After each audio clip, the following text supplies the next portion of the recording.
It's only recently that I learned the name, or rather the word narcissist. It's not such a good word for someone to be known as, and it's not such a good one if you are living with a narcissist. We have a guest today. This is Now Tell Us, and I'm your host, Anthony Morori. And our guest today is known as Dana S. Diaz, and she's going to tell us about healing from narcissistic abuse. Now, if you don't know what we are talking about, then you better stay here because you're going to learn what it is all about shortly. And now I would like to invite you to join me as we go to meet our guest today at Now Tell Us. Please remember to share this episode with all your friends. If you have questions, ask. We'll answer to the best of our ability. Or if you have any comment to make, we love feedback. Whether you're watching this live or you are hearing it live or even the recorded versions, we appreciate any feedback that you may give us. And without taking one more minute, I'm just going to ask you to join me as we go to meet our guest today. Here we go.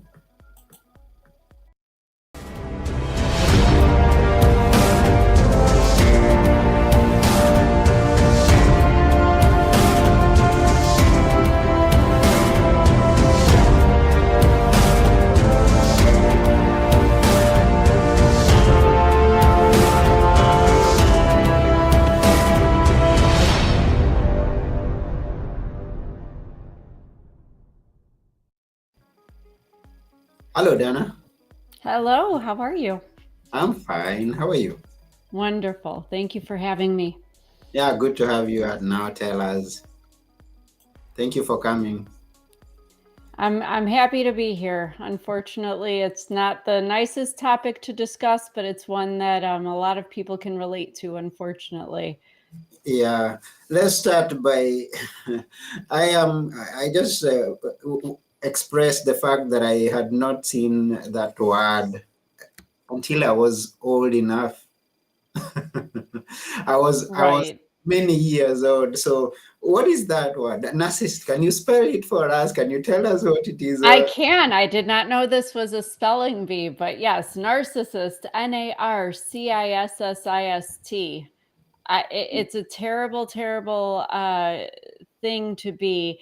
But unfortunately, they say that 0.5, a half percent of the entire population, which equates to about 158 million people just in the United States alone, are or can be identified as narcissists. So they're everywhere. They're everywhere. But I will clarify that not all narcissists are bad. I always say narcissists are kind of like tumors, and that sounds terrible, but you can have a benign tumor that's not bothering you, it's just there. And you can have a malignant tumor that is going to cause you physical health problems, that's going to possibly kill you. Those need to be removed. And unfortunately, with narcissists, it's the same way. But basically, a narcissist is a person that feels superior to other people. They feel entitled to special treatment, and that they don't have to follow rules, and nothing applies to them because they are unique and special in that way.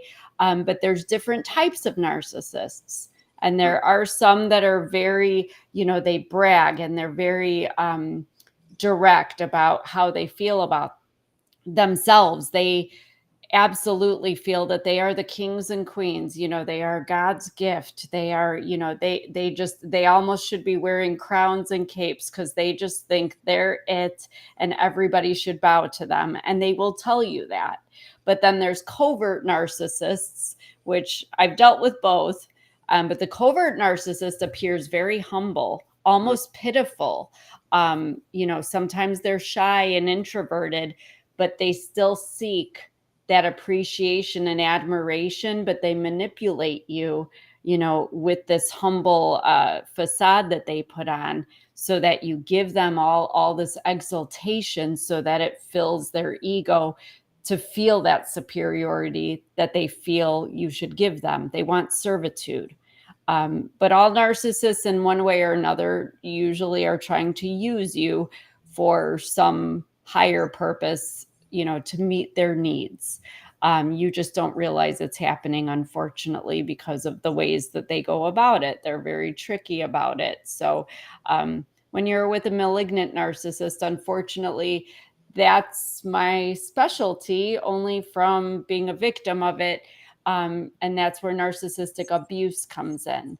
And abuse is abuse. We all know what abuse is. We all know physical abuse, verbal abuse, emotional abuse. But when you're with a narcissist, they can abuse you financially. They can abuse you sexually. There's a lot of manipulation and this word gaslighting that gets tossed around a lot, where they almost brainwash you. They're making you think that, if you say, oh, well, I just heard you say that. No, you didn't. I didn't say that. That didn't happen. So then after, how many times that with this going on, you start to question yourself and doubt what you're hearing and doubt you just don't trust yourself. So now you're, basically under their control because they're dictating to you everything you should say, everything you can do, everything that you saw, everything that happened. And you almost lose yourself in all that, which is the most detrimental thing, because when you're losing yourself, then you are basically at their whim. I always say I felt like a dog waiting for the owner to tell me what to do, and if I was a good girl, I would be treated okay. And if I was not a good girl, then there were consequences. And that's why people get stuck in those situations, because you become afraid to leave because you're afraid of what those consequences will be. Yeah, tell us a bit more about your experience. I mean, how did it all start, and the experiences that you've had so far? Well, unfortunately, my stepfather is a very overt narcissist, and I was abused as a child by him. So, those experiences kind of sent me out into the world thinking that I thought I had to earn love, again, like a dog. I thought I had to do tricks, and if I did tricks, I'd get a treat. If I did what I was supposed to do, I would get a little bit of affection. I would get a little bit of love. But I also had this idea, unfortunately, my mother was a gaslighter. And when I would go to her and say, your husband is doing these things to me, he's saying these things to me, she would say, no, that, he's just loves you, but he is doing these things because it's an expression of how much he loves you, that he cares about you so much that he's disciplining you so harshly. So she kind of taught me to equate love with the abuse. Like, I thought if I wasn't being mistreated, if I was not being knocked around and bruised and all these things that were happening to me, and told every day that nobody would love me and you're not worthy of anything and you'll never be anything, I thought that meant he loved me. That's what my mother was telling me. So I go out into the world thinking I have to earn love, and that, somebody has to mistreat me, and that's love. So of course I fell for somebody that was mistreating me. I thought he was a jerk. I thought that he reminded me very much of my abusive stepfather. Yet in my skewed frame of mind, I thought, well, this must mean he loves me, because there were times that things were very, very good. And that's the misconception people have. They think that, well, how could you end up with somebody like this, especially if you're a victim of abuse? Well, unfortunately, when you're in romantic relationships with these people, you usually have some kind of childhood history of abuse, in one way or another, and that kind of sets you up for it. But you stay because there are times they are good to you. I always refer to, like Ted Bundy, the serial killer. They say he was handsome and charming and likable. Yeah, and he killed a lot of women. It's not like he was running around like Chucky with a butcher knife and crazy red hair and a striped sweater, attracting women. Nobody would go with Chucky.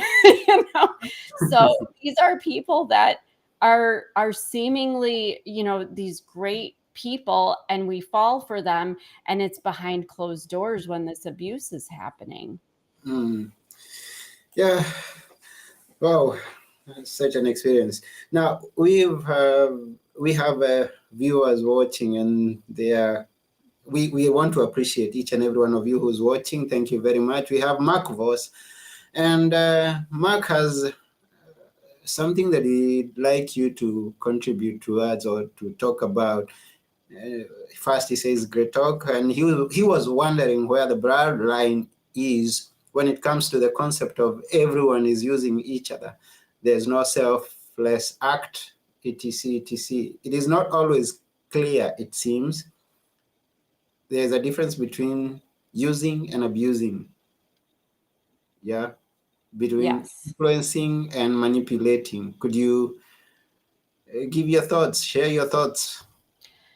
Yes, there absolutely is a difference between using and abusing. And yes, people use each other all the time.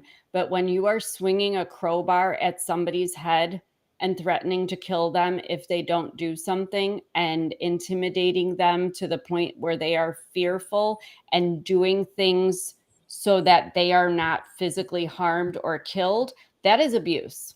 Mm-hmm. To me, that's not a blurred line. um and these are the things I'm talking about. So when you probably heard me say that narcissists usually use people, absolutely, they see the person they're abusing as some utility, and that is why they are abusing them, to put that fear in them that they don't leave. Because if you leave, then they are losing whatever it is that they saw in you. In my case, I sensed very early on that he saw, we met when I was in college. I was getting a degree. I was very resourceful. And he was very he was very concerned with money. He wanted things. He wanted a house. He wanted four-wheelers. He wanted a boat. He wanted, because that was all this stuff was going to make him happy. He could never be happy without it. Well, he saw me in college, moving along to, be very successful in my career. I was making very good money compared to him. And I did sense that, you'd have to read my book to see all the details of it, but there were clear signs to me that it wasn't me. I mean, he outright told me he didn't like me, yet he was marrying me. And he didn't want anything, didn't want to spend any time with me, didn't want the things that characterize a healthy relationship, but he wanted me to make money.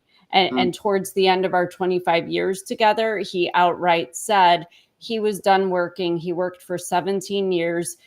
He said his exact words to me were, "Get to it, mama," that I was supposed to support him while he sat on the couch and watched TV day in and day out. And I was sickly, and I was working 10 to 12 hours a day, 7 days a week, just to pay our mortgage, raise our son, put him through school, get food on the table. That's financial abuse. That is financial abuse. Keeping me out of his checking account, but using my money, opening credit cards in my name. And I have reason to believe also that without a job after the divorce, he took my tax returns that his name were on, because we were legally married during the time I was making that money, and he bought a house with using my income. That is abuse. That's not just using. So, there is definitely I don't think it's a blurred line or a fine line. If somebody's using you, yes, we all know what that is. But abuse involves actually causing harm to somebody for some purpose, and usually it's to intimidate you to stay. Well, so there's that mutual agreement on things that you do. There is one giving some selfless act, and then at some point someone may say you're being used, and then there is abuse. Mm-hmm. Good definitions. I mean, to help us Yeah. understand a bit more the extremes that people can go through. Exactly. And that's why I say influencing, manipulating, to address the rest of your question, Mark. That's the same thing as using and abusing. You can influence somebody, and certainly by manipulation, you can influence somebody, but manipulation that is I always look at the intent. I say that if you are intending to cause harm to another human being, or not considering the other human being, in my situation, let's say when I was made, to be the primary breadwinner, not by choice, I had developed a lung disease. We were in the midst of COVID. My doctors said a common cold could kill me because I went autoimmune. I had no white blood cells. I had no defense against this. I was wearing an oxygen machine in a backpack on my back. So for this man to sit there and say that he is fully capable of going out and having a job, he just chose not to work, but was putting me out there and saying, well, I guess it's all on you now. That's abuse. Mm. That's more than influencing. And what was I supposed to do? We had a mortgage. We had a child I had to feed. Was I going to not work? And that's more than influence. Manipulating is when you feel like you don't have a choice. And unfortunately, a lot of victims of abuse do feel helpless in their situation. So you try to do the best you can to maintain some sense of normalcy or some sense of peace, to resolve whatever it is at the present moment. You're not looking at the long term. Obviously, it wasn't a pleasant situation for anybody, but it was definitely not influence. It was manipulation. Mm. Oh, wow. Yeah, Now, it's complex. at some point you talked about if we want to know more, we can go read your book. Now, tell us. So you've written a book. Yes, yes, absolutely. It's called Gasping for Air, The Stranglehold of Narcissistic Abuse. Yes, that is the beautiful cover that I'm very proud of. This actually came from a journal that I was keeping during the last couple of years of my former marriage, because I was being gaslighted. He never said that. He never did that. And I started to think, everything I see and everything I hear, I'm being told didn't happen and was never said. I started to wonder. You do question yourself. Am I seeing things that differently? Is my perception of reality that skewed? So I started keeping a notebook, and I kept it hidden under the couch cushion in the basement so he wouldn't find out, because if he did, there might be I know there would be consequences. Abusers don't want to be exposed, or they don't want their abuse acknowledged in any way. Mm. So during COVID, during all this time, I was working a lot less, obviously, as many of us were. We were stuck in our houses, and I started taking these little paragraphs that I was keeping in this journal of all these things that were happening, and I elaborated the stories. And that's actually what ended up becoming the book. But at that point, he was making threats on my life in emails and text messages. I have a voicemail.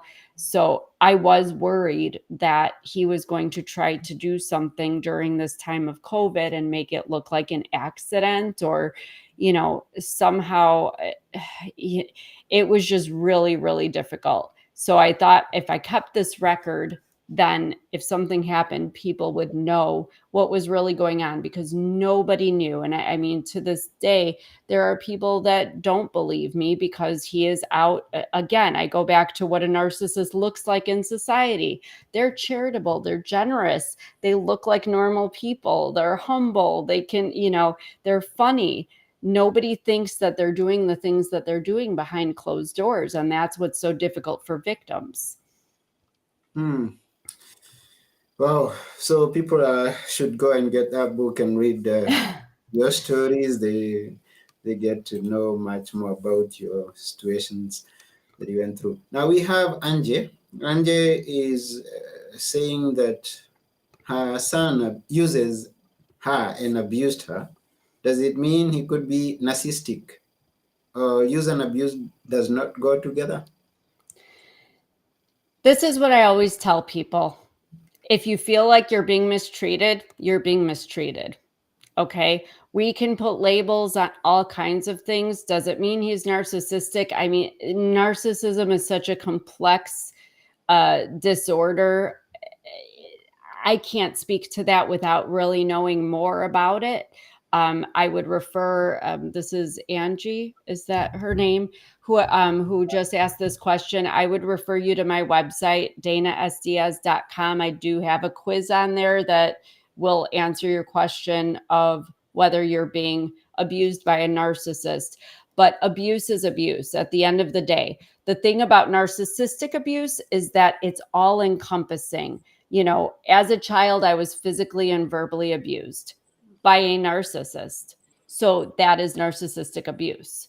But you can be physically abused by somebody. You can be verbally abused. You can be abused emotionally in so many ways. But it's when you're abused by a narcissist that it's called narcissistic abuse. Just like we call spousal abuse is when your spouse abuses you. But whether or not he's a narcissist, and I'm not trying to dismiss it, but if you feel like you're being abused and it's wrong. And I don't care who it is. It's unfortunate. And I am sorry for you because I know the pain of having family members that, these are not the relationships you want to have with them. And it's heartbreaking that they can treat you this way. But if you think he's a narcissist and he's abusing you, then absolutely. But I'd certainly need to know more. Yeah, so Angie, you can follow up with Dana on her website and know more, ask more questions, get to interact. That's at Dana's Diaz, DanaSDiaz.com. Yes. And there are links on there for Facebook and Instagram. I always tell people if you follow me, I post content every single day with information about narcissism, about maybe things you might feel if you're in a relationship with a narcissist, or ways to heal, ways to cope, all kinds of different content. You're very welcome, Angie. So, definitely go there because there's people that, they study this for decades and decades because it's so, I wish there was an easy explanation, but there's not. But certainly, like I said, if you feel like in your gut something isn't right, that's your red flag. That is your sign that you're being abused. Oh, thank you for that, Dana. Now, Mark says thank you for explaining. And he says your experience is very clearly a case of nasty abuse. Yeah. And he was aiming at how to detect the more subtle ways how these narcissists operate, especially that the ones that you just met. Yeah, everybody asks that a lot. Everybody wants to know the red flags. And, I'm going to go back to your gut. We click with some people and we don't click with other people. And some people we're sort of indifferent to. We don't dislike them and there's nothing wrong with them. We just don't click as well as we do with others. But if you meet somebody and it just isn't, you're just not connecting them the way that you might connect with somebody else. I liken it to, so we all have a person, at least one in our lives, that the second we met them, it was like you knew them your whole life. It was easy. You talked and you feel the same way. You have all these, when you click with somebody like that, that's good. When you don't click and you just kind of butt heads or there's just something not connecting on some level, then you are having a misconnection. I think especially in romantic relationships, we try so hard to make things work when really we should just be searching for that person that you just go along with really well, that you're like, where have you been all my life? But we try so hard because of whatever reasons, there's so many factors that we try to make things work that really shouldn't, just like in my case, I did not like him. I still didn't like him after going with him for a little while, even the first few times we hung out, I did not like this man. And I spent 25 years with him. So, it's difficult, but the little subtle things, to give you something, Mark, narcissism is really hard, but anybody that feels, I go back to this entitlement.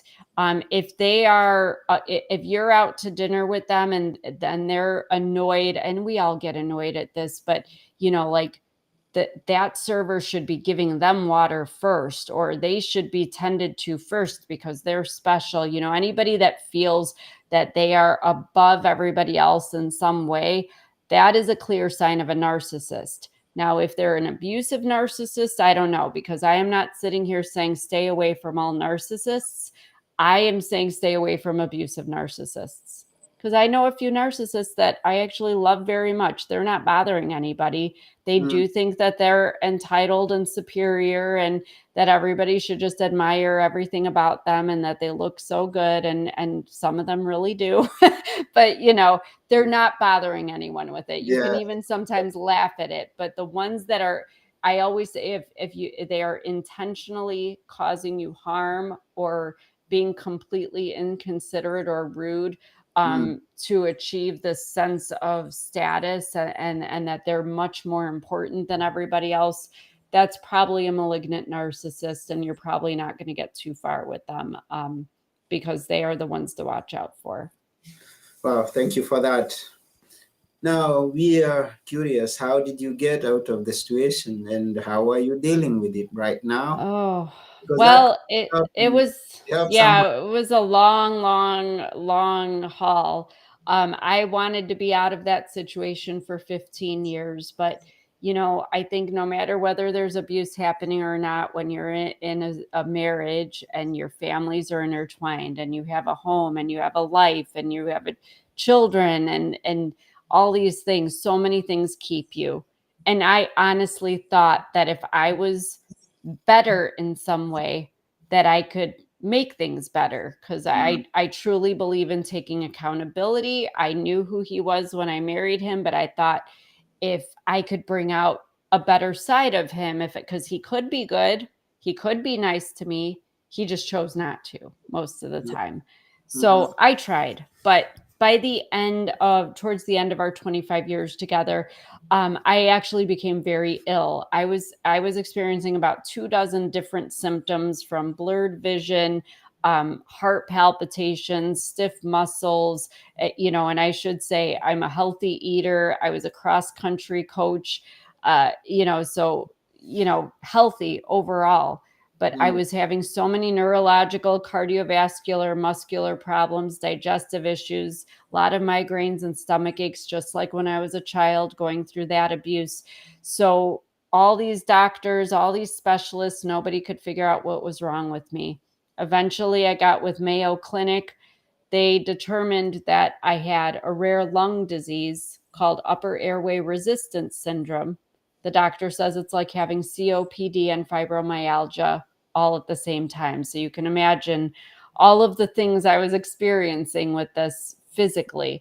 And they said it was a direct result, and very common in abuse victims, but a direct result of the chronic stress, and the, you know, extraordinary amounts of cortisol, which is a stress hormone that were going through my body, mm, at such elevated, you know, amounts for so long.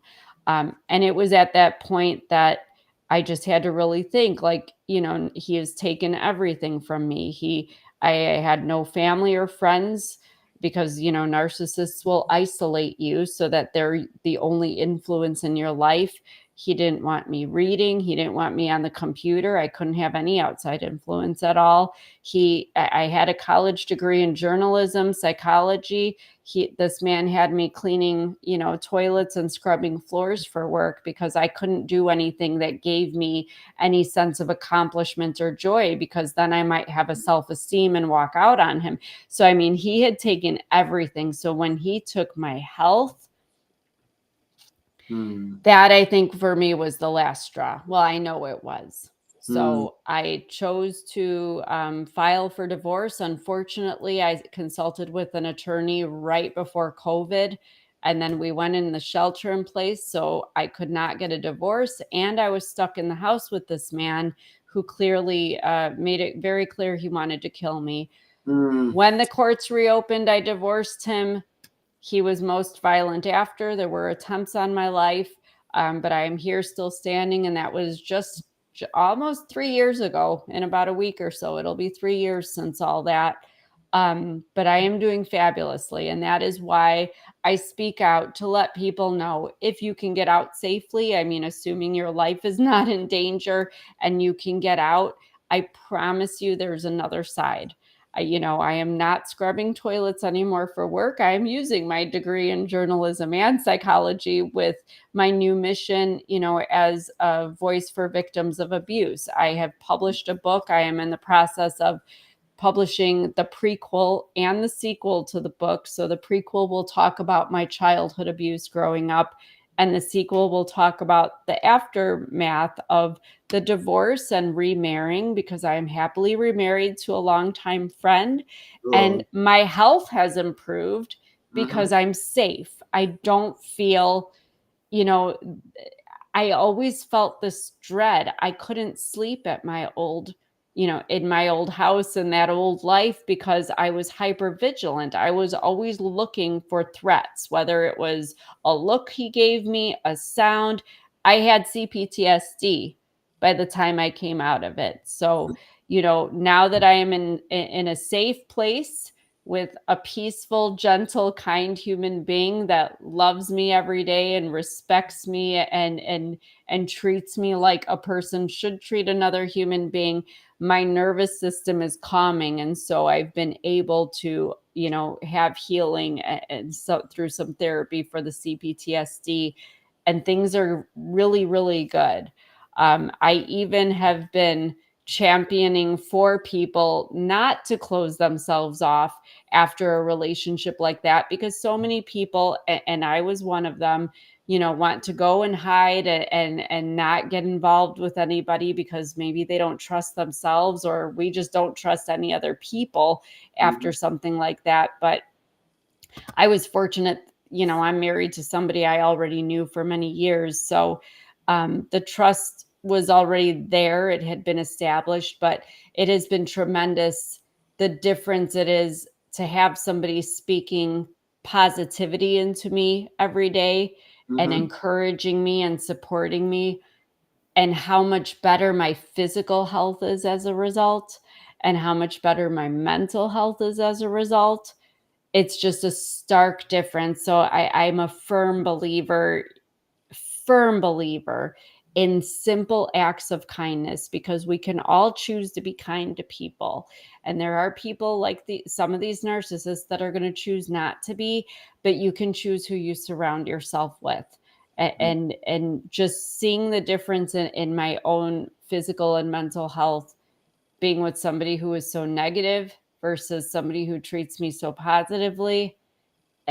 I don't understand even sometimes. I mean, I do understand why I stayed in that situation, but I'm sad that I didn't love myself enough to get myself out sooner.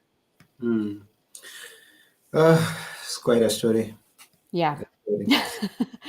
Now, you've mentioned a few things towards healing, and maybe in summary, you could give us what would you suggest to someone who maybe has managed to walk out of that situation and needs some healing? You mentioned therapy, you mentioned some friends, Yes. but you can sum them up in point form so that we. Yes, absolutely. Therapy is questionable because not all I am not personally a fan of traditional talk therapy. It does not usually work very well for a lot of people, especially people coming out of narcissistic abuse or any kind of domestic violence situation. We most often have triggers and post traumatic stress syndrome. So, talk therapy usually is not very effective because of the anxiety and just even knowing Thursday at 3 o'clock, you're going to go talk to somebody about it. You get anxious, you're going to cancel the appointment. It's too much. You have to Mm, do therapy in your own way. mhm, There are so many forms now, though. I did writing therapy. I'm a writer, and I could do that at any time. There's art therapy, there's music therapy. But I will say the one key thing, and plus I'm going to backtrack a little. Not everybody can afford therapy. It's not yeah. cheap. It's Mhm, not cheap. mhm, And a lot of insurance doesn't cover some of these things. But the one thing that everybody can do, everybody, when you're with a narcissist who abuses you, you lose yourself. When Mm-hmm. I first came out of the situation, honestly, I had been so used to somebody dictating to me what we like and what we don't like and what I could wear, what music I could listen to, how I should act, how I should do. Everything was dictated. I was micromanaged to Mm-hmm. be the perfect little servant for this man. So Mm-hmm. when I came out, I had to do things like, gosh, what do I want to eat for dinner? It's always been about him. What do I want to have? Mm-hmm. You know, it sounds silly. It sounds so basic, but what do I want to wear? Oh, I can wear that now. That thing that, for me, I remember even a lipstick. He told me I looked like a whore wearing this lipstick, Mm-hmm. but it was a gift to me from somebody that meant a lot, and I thought it was pretty. And you know what? I wore the damn lipstick Mm-hmm. because that was part of me. I needed to fulfill myself and do the things that made my soul feel joy and feel full because it was empty. I felt dead inside. So I Mm-hmm. needed to eat the ice cream for dinner instead of having what he wanted. I needed to wear the lipstick and wear my clothes and listen to music I wanted to listen to. Whatever was going to make my heart happy, I did it. And I wanted to travel. So guess what? I went and traveled and visited family that I hadn't seen for 20 years because this man didn't want me traveling to see my family because they But would probably oh, have talked me out of being with them. this is Him. all after now. It's happening This after. is all after.